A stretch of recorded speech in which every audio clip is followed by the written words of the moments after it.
안녕하세요. 강태승입니다. 이번 방송은 코리아컵에 이어서 코리아 스프린트에 출전하는 해외 원정마들을 살펴보는 시간이 되겠습니다. 코리아 스프린터도 코리아컵과 더불어서 상금이 대폭 올랐습니다. 우승 상금이 7억 7천만 원이고 역시 코리아컵과 마찬가지로 출전하는 마필들이 예전에는 제반 그 비용들을 해외 원정 오는 마필들은 제반 비용들을 마사회에서 대주었는데 이제 그런 게 없습니다. 그래서 무조건 와서 상금을 벌어가야 되는 입장이고, 그러다 보니까는 코리아컵도 그렇고 코리아 스프린트도 그렇고 우승 가능한 전력들의 마필들이 오고 있습니다. 일본이 2두 그리고 홍콩이 1두를 출전했는데 홍콩 그 코리아컵에 출전하는 아파치 패스 같은 경우는 어차피 두 마리가 와도 운송 비용이 똑같다 보니까는 그냥 이 듀크 Y가 오면서 같이 그냥 딸려온 것으로 생각이 돼요. 이건 제 내피셜입니다. 한 마리가 오나 두 마리가 오나 운송 가격은 똑같기 때문에. 그래서 그 피에르 조교사가 두 마필을 같이 보낸 거고, 진카는 이 듀크 Y지 않을까 생각을 합니다. 한두 살펴보도록 하겠습니다. 첫 번째 살펴볼 마필은 바스라트 레온이란 마필이고 5살입니다. 최전성기를 누리고 있는 마필이죠. 예전에는 좀 이제 그 코리아컵이나 코리아 스프린트에서는 좀 한 단계 급이 낮은 마필들 아니면 나이가 든 마필들이 왔는데 원래부터는 최전성기를 보내고 있는 마필들이 와요. 일본 입장에서도 그 이 1억엔이라는 상금 자체가 너무나 매력적이고, 그리고 공식적으로도 국제경제 G3급에 해당되기 때문에 그 격도 높아졌습니다. 그러니까 아마 이 마사의 입장에서는 이거를 국제 G3에서 국제 지원으로 올리려고 많은 노력을 할 겁니다. 그레이드 1으로 올리려고. 지금은 현재 이 G3인데 뭐 올리는 방법은 여러 가지 있는데 아무래도 출전하는 경주마들의 수준이 높아져야 되겠죠. 그런 면에서 이 상금으로 유혹을 하고 있는데, 만약에 1억엔이라는 상금 아니면 그거보다 조금 높은 더 상금이라면은 일본이 아무래도 모래주로 경주마들이 활동할 수 있는 그 공간 자체, 높은 상금 자체가 많지 않다 보니까 일본 말들에게는 뭐 두바이 찍고, 그러니까 사우디 찍고 두바이 찍고 그다음 뭐 홍콩이라든가 한국을 노리는 그런 패턴으로 바뀔 수도 있고, 홍콩 입장에서도 상당히 좀 매력적인 것이라고 할 수가 있습니다. 경주라고 할 수가 있습니다. 이 바스라트 레온 같은 경우는 부마가 키즈나입니다. 키즈나 같은 경우는 교배료가 1200만 원이고 뭐 달러로 따지면 10만 불이 넘죠. DB 임팩트 자마입니다. DB 임팩트가 없기 때문에 현재 DB 임팩트의 D를 누가 있느냐, 이게 뭐 미국 일본에서는 초미의 관심사죠. 그러니까 선데이 사일런스 DB 임팩트로 이어지는 계보를 누가 이어갈 수 있느냐, 현재까지는 키즈나가 좀 유력합니다. 지금 현재 송라인이라든가 아카이 이토 같은 뛰어난 자마들이 활약을 했고, 특히 키즈나 같은 경우는 자마들이 잔디주로만 잘 뛰는 게 아니라 모래주로에서도 상당히 강점을 보여주고 있다는 것이 장점이라고 할 수가 있습니다. 현재 일본 최상위 클래스의 시스마레라고 할 수 있고, 모마나 바트랄 아말이고, 마주는 히루 레이스입니다. 그리고 조교사는 야하기 요시도이고, 경주 성적은 중앙경마에서 15전을 뛰면서 3승을 했습니다. 그리고 지방경마에서는 한 번을 뛰었는데 3착 한 번을 했고, 그리고 해외에 나가갖고 5전 2승을 했어요. 최근 경주들을 본다면은 이 사키타마베에서 우라 경마장에서 했는데 인기 3등이었습니다. 여기서 양완 이탈을 보여주고 9번 게이트다 보니까는 선두대 3열을 돌다가 직선 추진하면서 그 격차를 못 좁히면서 3착을 했습니다. 좀 아쉬움을 남겼는데 경주 통과 기록은 1분 25초 6이고 아무래도 좀 외곽 좀 무리한 게 발목을 잡지 않았나 생각을 합니다.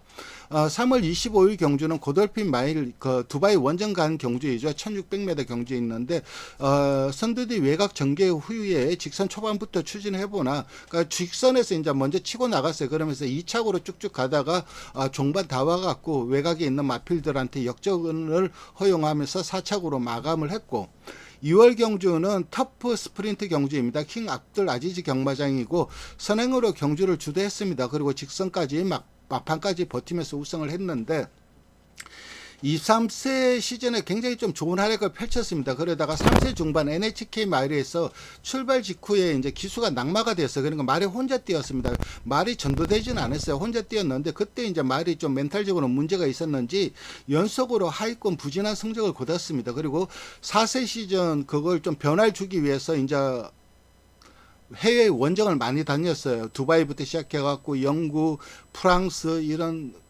원정을 많이 다녔는데 그 두바이 고돌핀 마일 우승 이후에 해외 원정을 다녔고 그리고 영국 구두드 경마장에서 석세스 스테이크스에서 4차 그리고 프랑스 드빌 경마장에서 뿌리 자클러 마호과에서 7차 이후 일본과 해외 원정을 하면서 나름 경쟁력을 보였고 그리고 단거리와 마일까지 넘나들고 있어요. 그래 마일러 성향이 강한데 그래도 기본적인 순발력이 있기 때문에 단거리도 큰 문제는 안 될 것으로 보입니다. 어쨌든 이번 경주 충분히 자력으로 입상 가능한 전력이라고 할 수가 있고 그 다음에 살펴볼 마필은 리메이크입니다. 부마는 난이죠. 교배료 50만원이고 태피세 자마입니다. 현재 자마들이 그래도 더트에서는 조금 성적이 괜찮은데 올 작년에 교배 두수가 12로 팍 줄어들었습니다. 100두씩 하던 마필이 12로 팍 줄어들었고 즉 다시 말해서 일본에서 견적이 나왔다는 거죠. 더 이상 기대할 거를 자손을 기대하기는 좀 힘들다 생각을 했기 때문에 교배 두수가 팍 줄어들지 않았나 생각을 합니다. 그리고 모마는 사리엘이고 마주는 마에데 코지고 조교수하는 신타니 코이치입니다. 경주 성적은 중앙경마장에서 9전 5승을 했고 해외에서 2전 3착 한 번을 했습니다. 최근 성적을 보면은 8월 15일 클러스트컵에서 모리오카 경마장에서 펼쳐진 1200m 경주였는데 인기 1등으로 팔렸습니다. 이 탕은 보통이었고 초반 중후미에서 편하게 전개 후 4코너부터 스퍼트를 해서 간격을 좁히고 직선에서 치고 나가면서 우승을 거뒀는데 기수가 너무 잘 탔어요. 뭐 말도 말이지만 기수의 기성술이 좀 돋보였던 경주이고 7월 9일 프로키온 스테이크스 G3 경마장입니다. 이건 중앙 경마장에서 펼쳐진 거고 주코 경마장 1400m 경주였는데 여기서도 인기 1등이었습니다. 게이트가 10번으로 좀 불리했어요. 중위 외곽 따라가다 직선 외곽배 추입하는데 선행을 간 돈 프랭키가 끝까지 버티면서 아쉽게 2착을 했는데 상대가 잘 버틴 것도 있지만 부정이 58로 좀 부정을 탄 부분도 있지 않나 생각을 합니다. 그리고 3월달 경주에서는 이제 두바이 원정을 가서 골드샤인, 단거리 굉장히 큰 경주입니다. 이 골든샤인 경주 같은 경우는 이때 이제 약간 고착을 하고 기립을 했어요. 그러면서 초반 출발이 늦어버렸습니다. 출발해서 망쳐버렸는데 그 이후에 서두르지 않고 후미에서 그러니까 앞선 무리들과 떨어져서 후미에서 전개하고 4코너 돌아 나오면서 이제 외곽을 빼서 추입을 했는데 추임력은 상당히 좋았습니다. 근데 뭐 워낙 여기에서 센 말들하고 뛰었기 때문에 너치입으로 오착을 했고 이때 이 두바이 골든 샤인에서 우승한 말이 시벨리우스인데 이 시벨리우스의 마주가 한국인 마주였습니다. 그래서 저도 좀 유심히 본 경주였고 2월 25일 경주는 이제 사우디 원정을 갔죠. 리야드 더트 스프린트 경주에 원정을 갔는데 이탈은 양호했는데 점점 처지면서 후미 전개합니다. 그리고 직선에서 외곽 빼서 추입을 하는데 이 1등한 말이 너무 잘 뛰었어요. 그래서 착차가 크게 3착을 했는데 그래도 나름 경쟁력 있는 걸음을 보여주었고 선취입이 자유롭고 페이스 소화 능력도 있고 하이페이스 소화도 가능합니다. 특히 직선에서의 폭발력이 상당히 좋은 마필입니다. 그래서 저는 이 리메이크를 이번 경주 가장 강력한 우승 후보로 보고 있습니다. 그 다음에 살펴볼 마필은 듀크 Y입니다. 8살입니다. 저는 이 듀크 Y가 누구지 해갖고 좀 중문 이름을 살펴봤어요. 말 이름을. 그러니까 홍콩은 마명을 만약에 예를 들어 갖고 우리나라 같으면 찬란한 햇살 이런 말이 있다 치면은 이걸 영문을 표기할 때 그냥 이거를 그대로 영어로 읽죠. 뭐 CHAN 뭐 찬 이 LA의 찬란 뭐 이렇게 해갖고 이런 식으로 표기를 하는데 홍콩은 안 그렇습니다. 홍콩은 중문 이름의 중문 뜻을 그대로 영어로 옮깁니다. 그래서 그 코리아컵에도 얘기 드렸듯이 골든 60 같은 경우는 금창 60이라는 그 말 뜻을 그대로 영어로 옮긴 거고, 이것도 듀크 와이도 이 중문명을 살펴보니까 위소보더라고요. 그러니까 위소보 같은 경우는 그 무협 영화 좋아하시는 분들은 잘 아시죠? 녹정기에 나오는 그 주인공이죠. 저는 뭐 아주 좀 내가 모르는 무슨 공이 있나 생각을 했는데 알고 보니까 이 위소보더라고요. 부마는 퍼 인칸토인데 저도 이거 처음 들어보는 시수말이었어요. 그래서 좀 살펴봤는데 아주 뭐 입지전적인 시수말입니다. 굉장히 좀 대단한 시수말이라고 할 수가 있고, 뉴질랜드의 뭐 태픽 같은 경우라고 할 수가 있죠. 그러니까 교배료를 4,000불에 시작했어요. 처음에 교배할 때는 인기가 없었다는 거죠. 그런데 지금 현재 5만 불입니다. 뭐 10배가 뛰었죠. 12배가 뛰었죠. 12배가 뛰었는데 12배가 뛴 이유는 간단합니다. 자마들이 잘 뛰었어요. 특히 홍콩에서 자마들이 상당히 잘 뛰었고, 홍콩에서 뛴 자마들이 다들 좀 단글에서 좀 능력치를 보여주었습니다.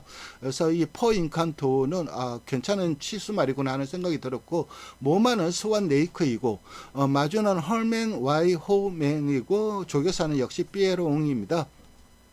경주 성적은 45전 9승 2착 5번 3착 9번이고 원래 2023년도는 클래스 1 경주 그리고 대상 경주 위주로 출전을 했어요. 그리고 해외 원정도 했고, 일단 7월 9일 경주를 보면 클래스 1 경주이고 잔디주로입니다. 이마필은 주로 잔디주로에서 많이 뛰었습니다.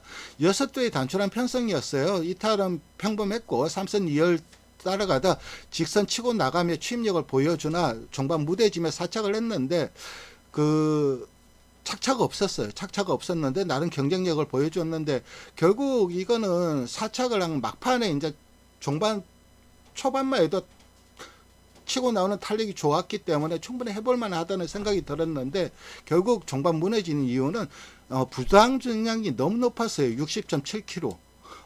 그래서 이 부담 중량이 발목을 잡아서 막판 무뎌진 거고, 4월 30일 경주는 더 체어먼즈 스프린트 프라이즈 지원 경주인데 홍콩에서 가장 큰 단거리 스프린트 경주 중에 하나입니다. 이탈이 늦었습니다. 그래서 홈에서 지속 밀어내면서 중위 내측 전개하고 직선 추입해보나 탄력이 안 나오면서 육착을 했는데, 이거는 뭐 능적 부족도 부족이지만 상대가 너무 강했어요. 이거는 홍콩에서도 손에 꼽히는 경주이다 보니까는 뭐 자기 발바닥 땀나게 뛰었지만은 육착이 이마필의 한계인 거고, 그 다음 3월 25일 날 아쿠어즈 스프린트 경주, 그러니까 두바이 원정을 갔습니다. 여기에서 이거는 뭐 직선 주로로 포지셔닝은 의미가 없어요. 1200이 그냥 일자입니다. 직선에서 펼쳐지기 때문에 뭐 선행을 가거나 외곽 뺑뺑 돌거나 그런 불리함은 없습니다. 다만 이런 직선 주로에서의 관건은 자기 말이 남아있는 힘의 안배죠. 그러니까 스퍼트를 어느 시점에서 하느냐, 이게 정말 중요한데 좀 일찍 스퍼트를 했죠. 직선 400m부터 스퍼트를 하는데 종반 힘 부족을 보이면서 오착을 했고, 3월 25일 클래스 1 경주 잔디주로 경주에 있는데 1번 게이트에서 중인 내측에서 차분한 전개를 했습니다. 그리고 4코너 돌며 외곽 변경해서 직선 300m부터 본격 추진해서 우승을 했습니다. 그러니까는 이마필 같은 경우는 보통 이제 중위권 아니면 선두권 뒤 아니면 중위권에서 좀 취입을 하는 마필입니다. 그리고 센터너리 스프린트 컵은 이 더 체어먼즈 스프린트 프라이즈보다는 좀 한 단계 좀 밑에 급이 이제 같은 지원이라도 좀 중요도가 조금 처지는데 이것도 큰 경주죠. 무난하게 이탈을 한 이후에 중인 내측 전개하고 직선 초반 진로 확보 못하다가 중반부터 본격 추진하는데 탄력이 밋밋했죠. 이것도 실착을 했는데 진로가 좀 안 열렸어요. 그러면서 좀 아쉬움을 남긴 부분도 있고, 역시 지원 경주라서 상대들이 강했던 부분도 있습니다. 그 다음 1월 8일 경주 보히니아 스프린트 트로피 경주 지서리 경주이고 1000m입니다. 이거는 1200이 아니라 1000m인데 13번 게이트가 너무 불리했죠. 1000m에 13번 게이트면 말도 안 거죠. 살살 밀며 선두 뒤 2열을 하다 직선 진로 조금 막혔으나 동착이 했습니다. 진로만 열렸으면은 진로가 열려도 1, 2착은 힘들었어요. 근데 혼자 3착은 할 수 있었지 않았나 생각을 하고 56초 16으로 이때 컴퓨터 패칭, 그러니까 작년도 그 코리아 스프린트에 출전해서 5착을 했던 컴퓨터 패치는 12착을 했는데, 이때는 이제 컴퓨터 패치가 하락세로 접어든 시점이라 뭐 단순 비교는 힘들다고 봅니다. 어쨌든 최근 계속해서 대상 경주, 큰 경주에서는 이 홍콩 최상위 클래스는 아니지만 그래도 1등급 클래스의 단거리 스프린트이기 때문에 충분히 가능성이 있다고 생각을 합니다. 2022년 코리아 스프린트 출전 신청을 했으나 이때는 이제 컴퓨터 패치가 최전성기 때였고, 그리고 2020년 이후에 컴퓨터 패치는 내려가고 이 듀크 Y는 올라오는 입장이었죠. 경주 능력치가. 그래서 미선발되었는데 컴퓨터 패치한테 밀려갔고, 근데 원래는 이제 이 선발이 되었는데 작년에 왔던 컴퓨터 패치와 비슷하거나 약간 조금 처지는 전력으로 평가되고 착순권 전력으로 평가되는데, 근데 지금 현재 그래도 뭐 기본적인 사이즈가 있는 마필이기 때문에 적어도 2창 도전 가능한 마필이지 않나. 그래서 홍콩에서 온 마필은 이 듀크 Y가 진카이지 않나 생각을 합니다. 이렇게 코리아 스프린트에 출전하는 마필들을 살펴봤습니다. 시청해 주셔서 감사드리고 좋아요와 구독 부탁드리겠습니다. 좋은 하루 되세요. 감사합니다.